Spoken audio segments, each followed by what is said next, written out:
Bonjour à tous et bienvenue dans ce nouveau numéro de Demain à la Une, le magazine qui fait le tour des sujets qui feront la une de vos journaux la semaine prochaine. Nous commençons par les titres de cette édition. Donald Trump se prépare à donner son premier discours devant les deux chambres du Congrès américain, un discours aux allures de celui sur l'état de l'Union sans en être un. La 89e édition des Oscars, ça sera dans la nuit de dimanche à lundi, une grande fête du 7e art mondial avec plusieurs grandes stars qui vont fouler le tapis rouge et parmi elles, notre Isabelle Huppert nationale. Bienvenue à tous, j'ai le plaisir d'avoir à mes côtés pour cette première partie où nous allons parler États-Unis, nous allons parler de Donald Trump. Tout d'abord, notre rédacteur en chef et chroniqueur de politique internationale, Jean-Karim Fall, bonjour. Merci d'être avec nous. Et en face de vous, un autre chroniqueur spécialisé en politique internationale, cette fois-ci sur l'antenne anglophone, Armen Georgian, bonjour, merci d'être avec nous. Nous allons donc commencer effectivement par ce discours qui aura lieu effectivement dans la nuit de mardi à mercredi et qui se tiendra donc pour la première fois devant les deux chambres du Congrès américain. Ça sera le nouveau président Donald Trump qui va faire ce discours, bien évidemment. C'est un discours qui a les allures du fameux discours sur l'état de l'Union sans en être un. Il reviendra, Donald Trump, sur les premières semaines de son mandat et sur des décisions, aussi sur un plan national qu'international.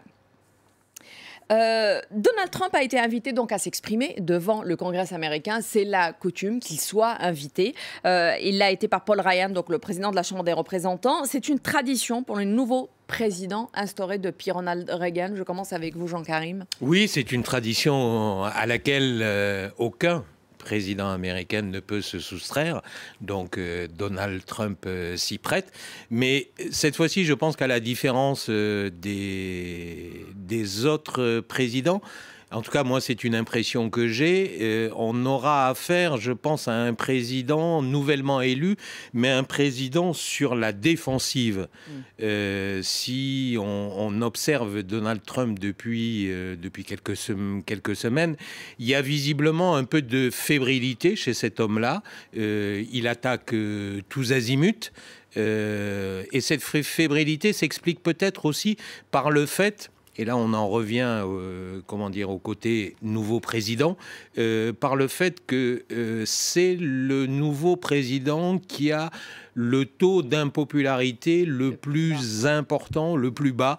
Il est à 38% d'opinion favorable. 55% des Américains sont contre sa politique. Alors certes, son noyau dur, le noyau dur de son électorat reste fidèle, mais je pense que ces chiffres-là, en tout cas dans leur globalité au niveau du peuple américain, uniquement 38% d'opinion favorable, je pense que ça commence à le travailler un peu et ça se sent dans sa fébrilité, je trouve. Armen. Oui, je ne sais pas si ce sont les mêmes sondeurs qui ont prédit qu'il allait perdre face à Hillary Clinton, mais en tout cas, c'est sûr que là, il sera devant un public de politiciens professionnels. Donc, évidemment, ils vont s'attendre à ce qu'il donne plus de détails.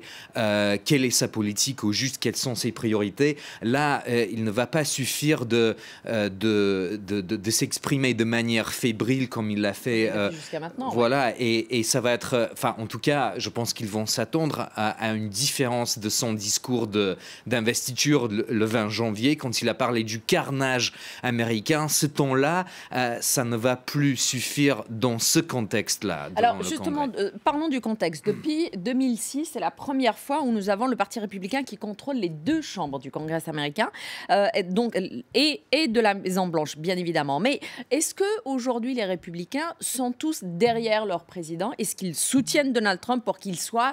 il a des réformes assez conservatrices jusqu'ici. Est-ce qu'ils sont tous derrière lui pour qu'il se sente un peu chez lui lors de ce discours? Je commence peut-être par vous, Jean-Karim. Écoutez, je crois que pour l'instant, ils n'ont pas le choix. Ils n'ont pas le choix, c'est tous derrière le chef. Vous l'avez rappelé, bon, d'abord le Parti républicain contrôle les deux chambres, ce qui n'est pas rien. Alors, je dirais qu'ils sont obligés de faire avec. On ne va pas refaire l'histoire, mais globalement, tout le monde se rappelle des réticences qu'inspirait Donald Trump avant qu'il ne soit investi. Alors, ces réticences, moi, je suis intimement convaincu qu'elles sont toujours là, mais maintenant, ils sont obligés de faire avec, si vous me permettez l'expression, avec un président qui a été élu, avec un président que certains observent peut-être avec étonnement, voire inquiétude, mais je dirais qu'il y a peut-être au Parti républicain, je dirais un phénomène un phénomène qu'on observe dans beaucoup de partis, qui est un phénomène partisan, c'est que quand il y a des turbulences, les partis politiques, les mouvements ont tendance à faire corps un petit peu derrière le champion, même si on n'est pas complètement convaincu par le champion. Parce que parmi les problématiques quand même qui se posent aujourd'hui, il y a l'immigration. Et il a un discours très très conservateur et très virulent vis-à-vis de ça.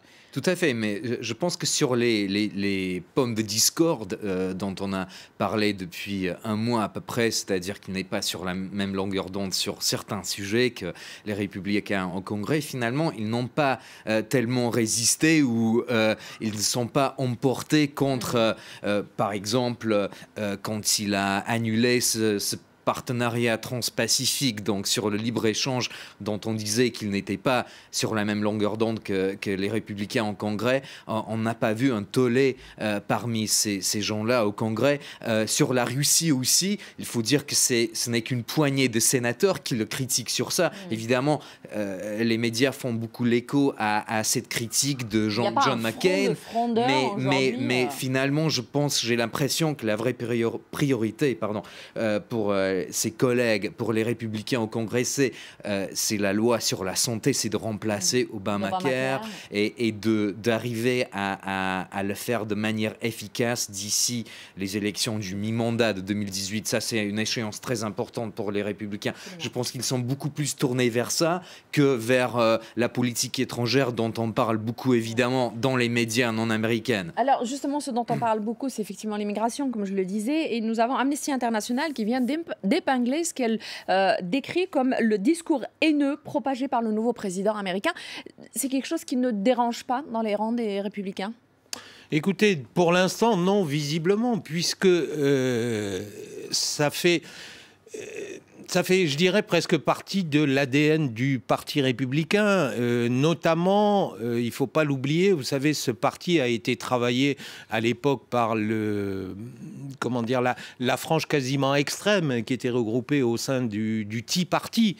Donc le discours anti-immigration de Trump ressemble aujourd'hui étrangement au discours que tenaient à une certaine époque les partisans de ce Tea Party. Donc ça, c'est un argument qui est relativement populaire, je dirais, dans la base électorale du parti républicain. Et Donald Trump surfe là-dessus parce qu'il sent clairement que là-dessus, il est entendu et peut-être compris par une partie, j'insiste bien, une partie de l'opinion publique américaine.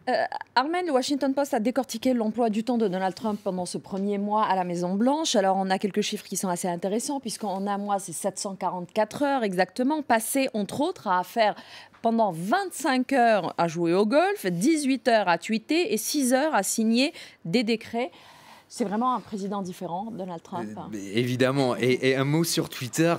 J'ai lu un rapport très intéressant de la MIT, donc une université américaine, la Massachusetts Institute of Technology, qui a fait une étude sur les supporters de Trump sur Twitter. Et cette étude montre que ces gens-là sont vraiment dans une bulle d'information. C'est-à-dire, contrairement à d'autres utilisateurs de Twitter, ils ne vont pas avoir des interactions avec des gens qui ont un autre point de vue ou qui vont tout simplement corriger une erreur. Donc, prenons l'exemple quand Donald Trump dit « Regardez ce qui s'est passé hier dans la nuit en Suède ». En Suède, le fameux attentat. Voilà, un souteneur de Trump qui est sur Twitter, typiquement, il ne va pas rencontrer quelqu'un qui va lui dire « Ah, mais rien ne s'est passé en Suède hier dans la nuit ». Oui, et donc c'est assez facile pour Trump. Trump, évidemment, il est parfaitement conscient de tout ça.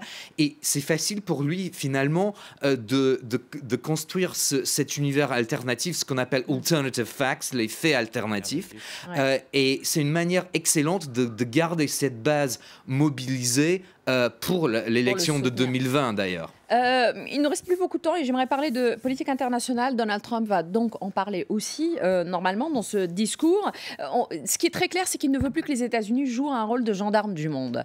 Ma question donc, est-ce qu'on en sait un peu plus sur les facettes de cette politique étrangère, sachant qu'il n'a toujours pas quitté les États-Unis pour le moment? Alors, pour répondre à votre question, je crois qu'il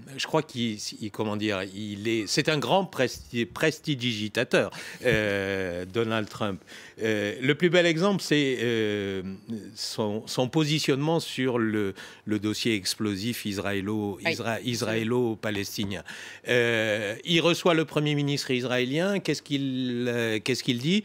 Un État, deux États, oui, débrouillez-vous. Enfin, je suis ouvert à tout. Si vous vous mettez d'accord sur une des options, j'accepte. Dans le même temps, je crois qu'il ne faut pas tellement se polariser sur Donald Trump, parce que ce qui est important, y compris sur ce dossier-là, c'est que vous avez donc Donald Trump qui est là, qui hésite, si vous voulez, et derrière, vous avez la machine étatique qui fonctionne, c'est-à-dire que vous avez le secrétaire d'État qui dit « Ah non, attention, hein, nous, c'est deux États ». Vous avez l'ambassadrice des États-Unis à l'ONU qui dit « Ah non, attention, c'est deux États ». Donc, pour l'instant, je pense qu'on est un petit peu dans cette phase où Donald Trump fait attention, même si ça peut paraître paradoxal, fait attention, je dirais, à ne pas prendre de position définitive sur un certain nombre de dossiers explosifs en politique étrangère. Je suis d'accord. Je pense qu'à un moment donné, la machine, elle devra décider sur quelle elle va s'aligner. Est-ce que c'est Donald Trump ou est-ce que c'est sur Mike Pence ou James Mattis ou les autres qui représentent donc ce point de vue plus classique conservateur? C'est pas la politique étrangère qui est vraiment pour le moment. Mais en tout cas, la machine doit s'aligner, sinon elle ne fonctionne plus à un moment donné. Merci beaucoup Armen et merci à vous Jean-Karim. Merci à vous, surtout vous restez avec nous sur France 24. On revient juste après le bulletin d'information pour vous parler des Oscars cette fois-ci. À tout de suite.